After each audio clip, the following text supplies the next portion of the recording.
And there's the Tokyo skyline with the mountains in the background, always a beautiful shot. And inside the Tatsumi International Swimming Center, where it was just a day full of drama at the Pan Pacific Swimming Championships. Hi everybody, I am Jeff Commings with my co-host Amy Van Dyken. Amy, what in the world happened? I don't know. There's something in the water out there, because the only thing that we said this morning when we came in for our production meeting was, what on earth happened? Yeah, just wow. I cannot believe something like this would happen. Yeah. But in case you guys don't know, a lot of drama in the men's 400 freestyle relay, and we're just gonna start showing it to you right now. So these are the Americans that are walking out. Pay attention to this order: Caleb Dressel, Blake Pironi, Zach Apple, Nathan Adrian. That's the order that they were supposed to swim. And now here's Caleb Dressel diving in for the leadoff. Not as fast as he did in the individual 100 freestyle, but he was in a good position, and that was supposed to be Blake Pironi diving into the water, but instead it was Zach Apple. And there's Blake Pironi diving in for third, so they didn't swim in their correct order. Now here's my question, Jeff, and because I haven't seen this really ever in international swimming. Is that illegal, or can you do that? That's illegal. You cannot swim in a different order from what you submit to the officials. Okay. So here's Nathan thinking, for all intents and purposes, the United States is going to win a gold medal. Putting Nathan on the anchor leg, you're pretty much assured that's going to happen. Brazil was giving everything they had, and here we are in the fighting 15 meters. You see the Americans cheering loudly. Nathan's finally going to get a medal from the Pan Pacific Championships this year, and come in, final few strokes, and a win for the USA. There it is, right? I mean, it says it right there. We've got Nathan Adrian throwing a pumper up. Yep. So they got the gold medal. It says it right there. Yeah, 3:11.67, but then a few minutes later, this is what came up. 3:12.02, Brazil gets the gold medal, and a disqualification for the United States because they mixed up the order. And that's what, that's, to be honest, a rookie mistake. You don't really do that at this kind of level. Maybe at like the high school level you do that, but I can't explain. I have no idea how that could have happened. So here's the thing: I don't like to place blame on people, but I do like to find out what happened. So Sure. My question is, who messed this up? Was it the swimmers, or was it the coaches that messed it up? I mean, what do you think? Well, I think it had to be the swimmers, because surely the coaches told them the correct order. Right. And maybe between that time and the time they got to the blocks, they were like, okay, I think I'm going second. So, Zach stepped up and swam second. Okay. And then, but then you think, wouldn't somebody have kind of yelled at them when Zach got up on the blocks, like, Zach, no, you're third. Right, I was going to say, I mean, you've got Nathan Adrian anchoring. He's back there watching everything. Yeah. And as you see the wrong person on the block, I mean, would it be illegal to be like, get off the block and put the other person up? I don't think it would be. No. But why didn't Nathan yell that out if they thought they were in the wrong order? So maybe they were told the wrong order on accident. Or maybe on purpose. Or maybe they did tell them the right order. They was supposed to be Caleb, yep, Zach, Blake, and Nathan, but the coaches submitted it differently, and maybe they just wrote it Caleb, Blake, Zach, and Nathan, and then they decided at the last minute they're going to switch it up, the second and third swimmers, right, but they didn't change it on paper when they submitted it. However it worked, it just turned out to be a DQ, which is absolutely disgrace for the United States. And I know they're going to be thinking, we'll never let this happen again. Right, they never will, because I don't think we've ever seen it before, no, back as far as I can remember. I will tell you what, though, Jeff. We have a great department here, and they're going to be digging, and we're going to find out the answer. So we'll let you know as soon as we find out, because it really is terrible, and it really is sad for those guys, because, again, like you said, Nathan Adrian was going to walk away with a nice little piece of gold hardware. Yeah, so bad news for them for the men's relay, but the women's relay, a little bit better news. They did actually walk away with the medal. It was a silver medal. It was very hard for them to catch the Australians, and here's how the race unfolded. Started out walking out there, Mallory Comerford, Margot Gear, Kelsey Dahlia, and Simone Manuel. So Comerford was the one leading off, but it was Canada's Taylor Ruck who had the phenomenal opening leg there. You see her time, 52.85, and that put Canada in contention. And here's Margot Gear on the second leg on the inside of the yellow lane lines. And Canada's still in the lead when Kelsey Dahlia dives in there for the United States in the correct order. And so at this point, you're thinking, okay, the United States is probably going to get second because that's Kate Campbell diving in the water for Australia. And Amy, you remember 50.93 on that mixed relay, and there's no way Simone can challenge that.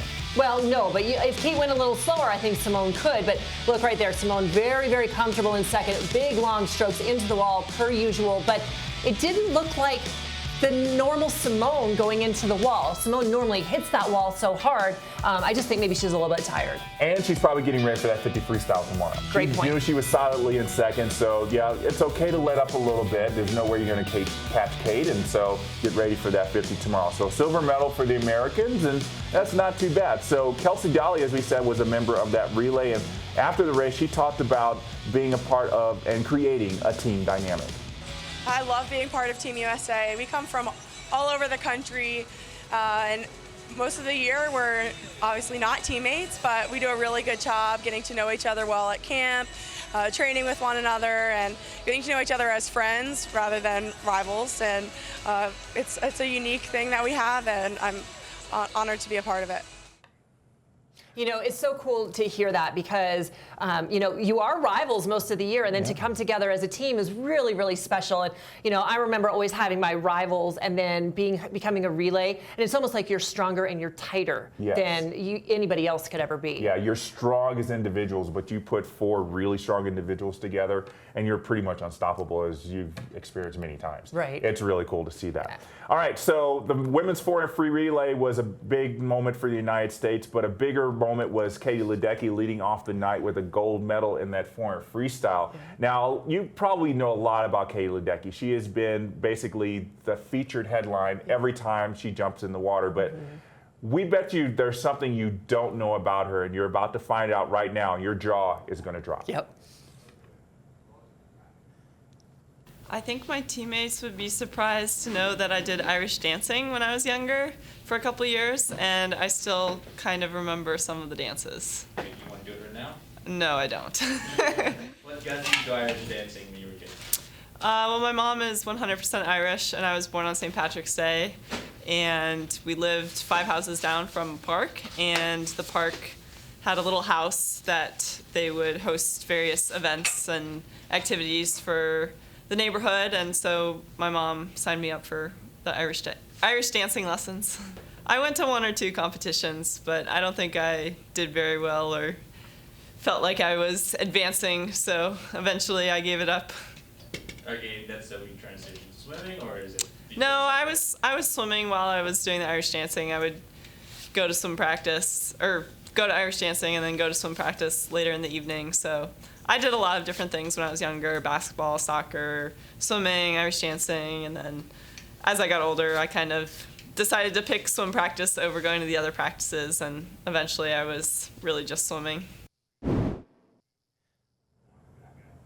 I can't believe that Katie Ledecky was bad at something. She was probably pretty good at Irish dancing. Yeah, I can imagine. She's not bad at anything. But one thing that I want people to take away from what she said was she did Irish dancing, she swam, she did a lot of different things as she was younger, and look at her now. She's like the best swimmer in the world. But I'm kind of wondering if next time I see her, if I need to call her the Lord of the Dance. The Lady of the Dance. The Lady of the Dance, Katie Ledecky. And we got to get her to show us some moves at some point. She's got to. Absolutely.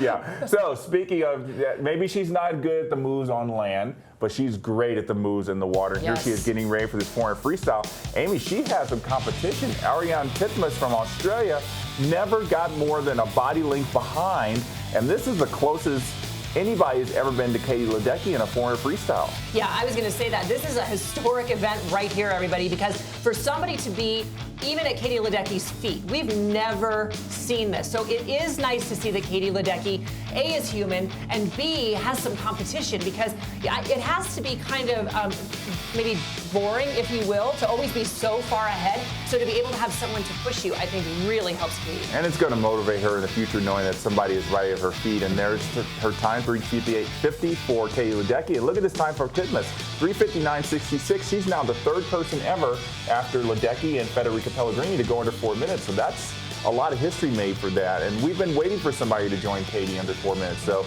congratulations to Titmus, and it's going to be some good things in the future for her. Yeah, for sure. And let's not leave out Leah Smith, who from the United States, who got 3rd with a 4:04.23. Congrats to her. Yep. All right, let's hear from Katie after that race.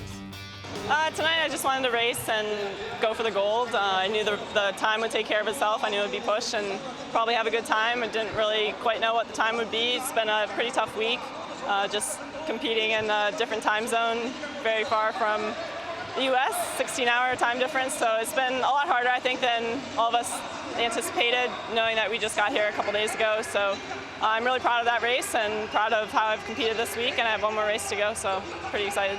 We kind of have a different approach compared to a lot of other teams at this meet, where between nationals and Pan Pacs, we're going for world championship spots.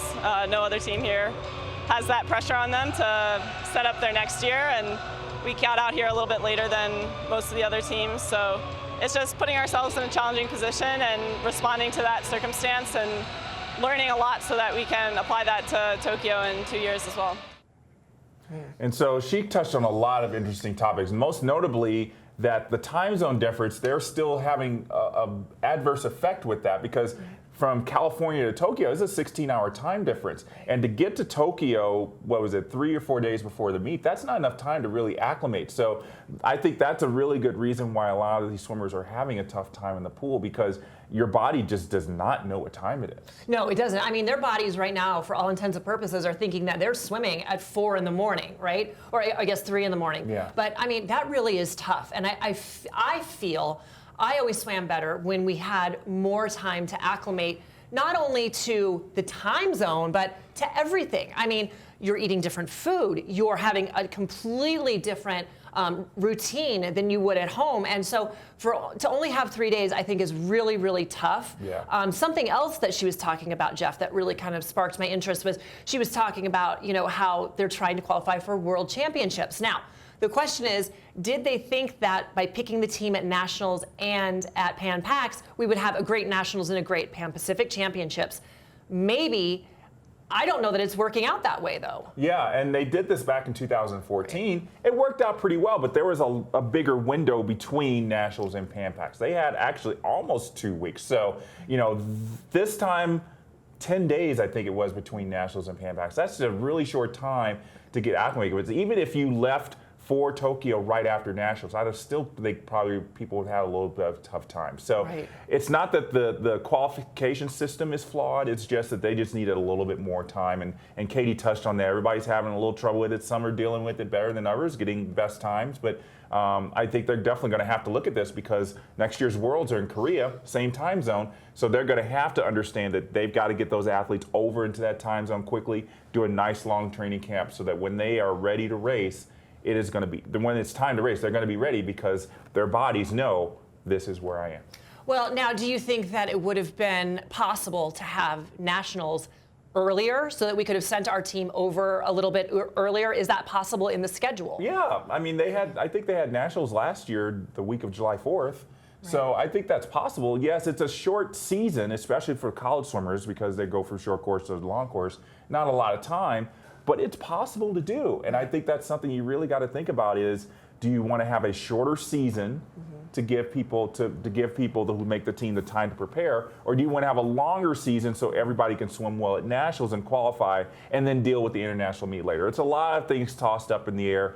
I do not, again, I say this all the time, I do not envy our national team director, Lindsay Mintinko, and Mike Unger, and Tim Hinchy, and all the people who make all these decisions, because it's not easy, because you know that there are some people who are not going to be affected well with this, and you just have to kind of take the plus and minuses. Right. Well, another thing you have to look at as well is that you are still competing within the team, so it is still kind of hard to gel when you're still competing with your teammates. So, that's another thing. But listen, they're doing great, and we're just nitpicking. We're nitpicking. That's kind of why we're here at Deck Pass Live.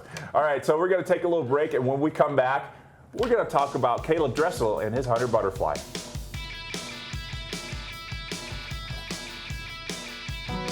I have the right to respect, safe relationships, and a positive environment. We stand together. We are USA Swimming. As a survivor of abuse, I urge all of us to prevent it in the future and become champions of safe sport. The free 1-hour Club Leadership and Business Management School 101 course is a great online introduction to effective club governance. USA Swimming is providing this valuable resource to give information on how to run a swim club.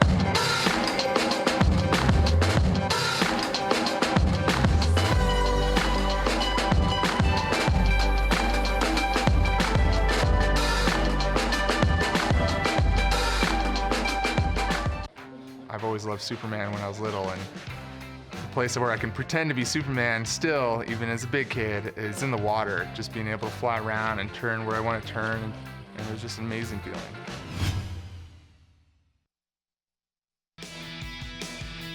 That pass live, and again, we just recapped some of the big drama that happened in the pool in day 3 of the Pan Pacific Championships, but still a lot of more races to talk about, including Caleb Dressel, the reigning world champion in the 100 butterfly. Can he get to the top of the podium? Yeah, right, that was the question, and you know what? Here's the answer.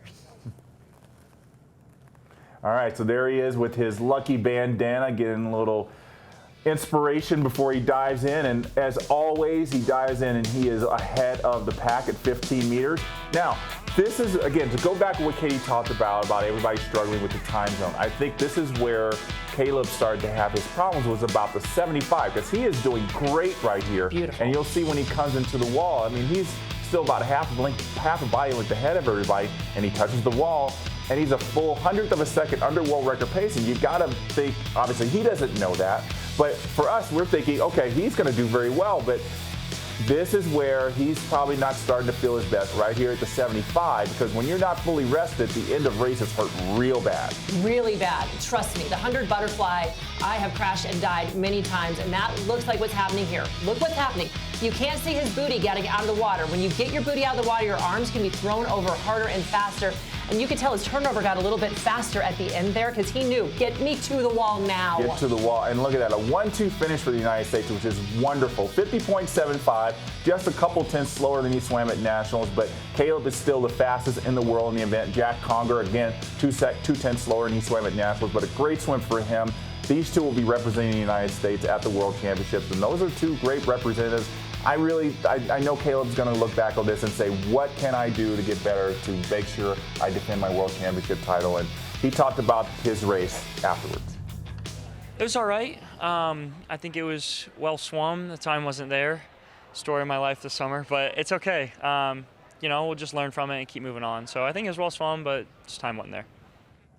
And I think he kind of touches on what you have to do. You have to learn from it and move on. I mean, it is, yes, it's an important meet for the United States this year, but the World Championships is a bigger meet, and you have to learn from it and move on and know what you need to do to be even better next year. Right, and here's the thing, too, is that these guys, even if they're not happy with the guys and girls, if they're not happy with their times, they're still getting international competition, which is huge. You cannot simulate that in practice as much as you want to. You can't. So this is learning experience for them, for everybody, the coaching staff. So take it, learn, and let's move on. All right, from one reigning world champion to another, Chase Kalish. In the 200 IM, he was back with his rivals, Seto and Hagino from Japan. The crowd was going to be behind them, but Chase really just had no problem here. And there he is on his patented breaststroke leg, just pulling away from the field. Keep your eye on lane number 7, Mitch Larkin, who is a great backstroker, but has added the 200 IM to his program and doing very well here.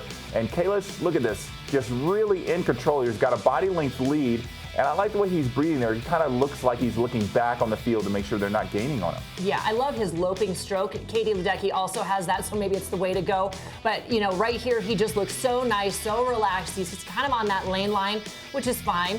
And as he goes into the finish here, he just looks like he could keep going. He really could. Well, he's a 400 IMer. He definitely thinks this is just a sprint. 155.40 is a really good swim for Chase.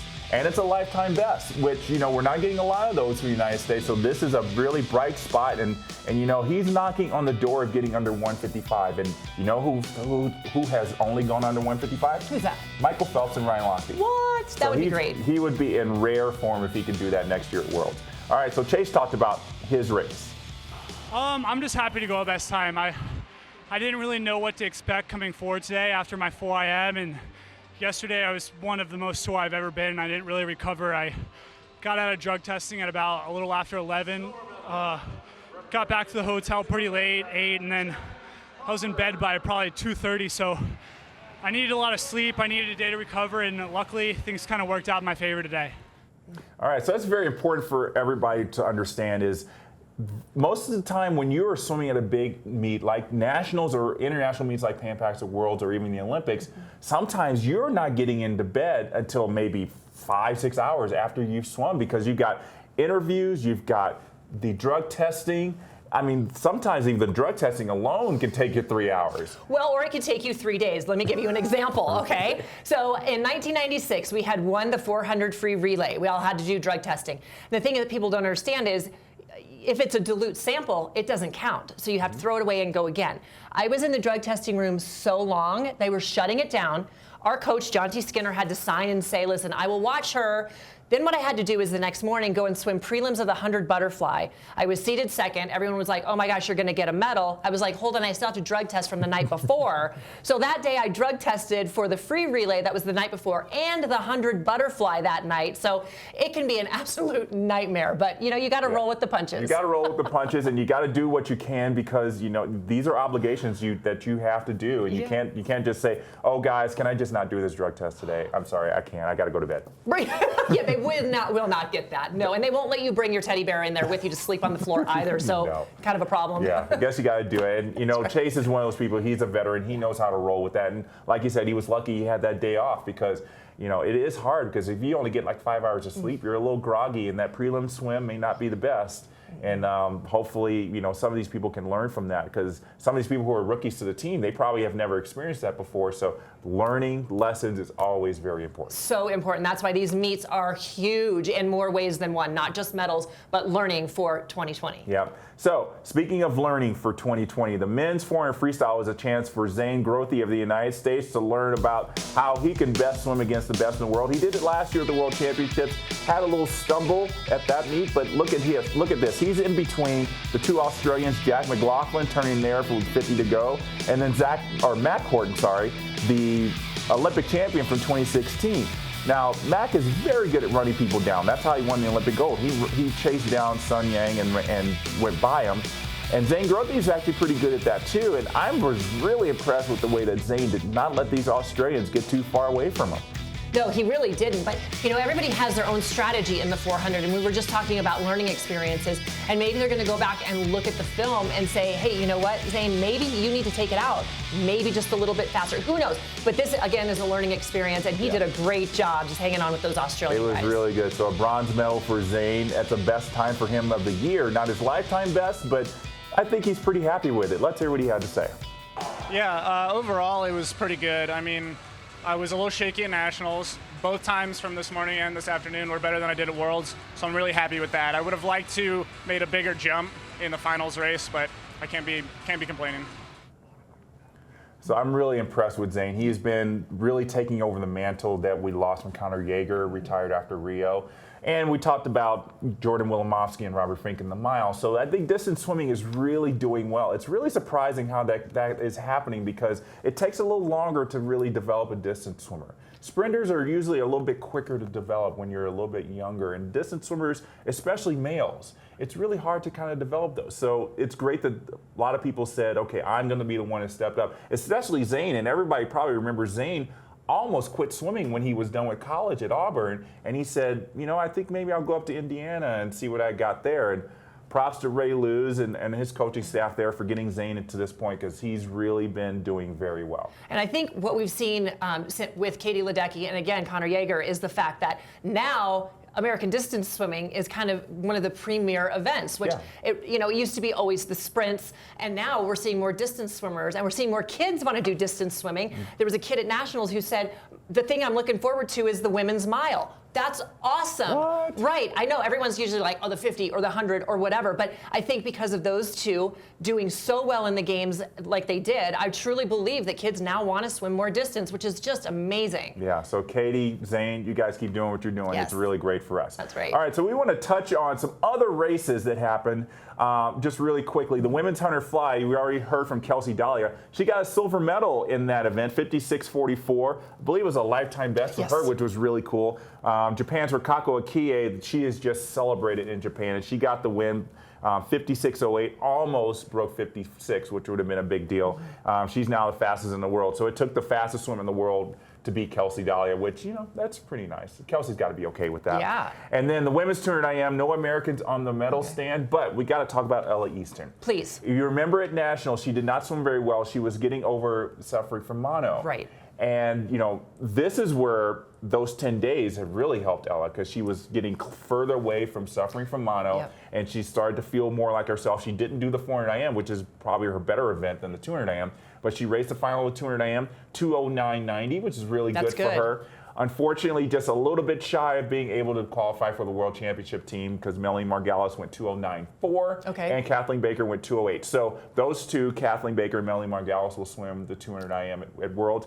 Ella Easton's going to get a spot on the Pan American team or probably the World University Games team, so she will get a swim next summer, and I know she's looking to rebound after this disappointment. You know, it's just, what can you do? I mean, she got mono, there's nothing you can do about it. You just roll with the punches, do the best you can. And she really rallied. It's so tough because mono makes you so exhausted and makes you feel so bad. I actually had it in college, and it was so tough to do Christmas training. So I'm so thankful that she is feeling a lot better, and you can tell, you can see it in her face even, that she's feeling better. So good for her. Yeah, so a lot of great things to talk about today on day 3. But again, the big story was that men's relay getting disqualified.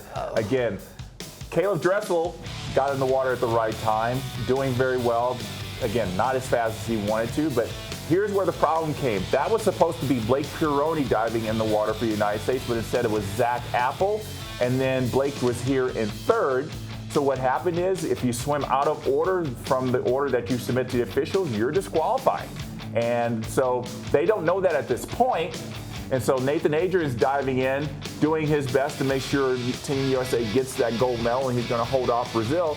And you'll see later on as we go down here, the Team USA is cheering. He's like, yay, Nathan's going to get a gold medal. Yay, the United States is going to get a gold medal in the relay. And then it's going to be probably about maybe 10 minutes later, I think the officials were just checking everything, and they realized, I'm actually not sure, Amy, how they realized that the team was swum out of order.